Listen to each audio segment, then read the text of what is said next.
কথাগুলি শুনে যাবেন, ভিডিওটা ধাক্কা দেবেন না। একটা নারী হলো রূপবতী, একটা নারী হলো গুণবতী, একটা নারী হলো একটা পুরুষের জন্য সবচেয়ে গুরুত্বপূর্ণ ব্যক্তি।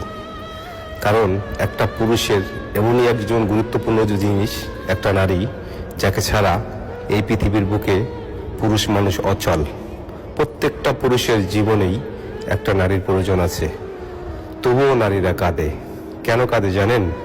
কিছু কিছু পুরুষ আছে যে নারীদের উপরে অন্যায়ভাবে অত্যাচার করে, আবার কিছু পুরুষ আছে নারীদের ভালোবাসা পেয়ে সে মুগ্ধ হয়ে গেছে নারীদের প্রতি।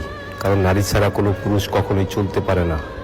তবুও নারীরা কিছু কিছু নোংরা পুরুষের জন্য হাজারো নারী এই পৃথিবীর বুকে এখনো ধুকে ধুকে তার নিজের জীবনকে শেষ করে দিতেছে, আর তার নিজের জীবন অনেক কষ্টে চলতেছে।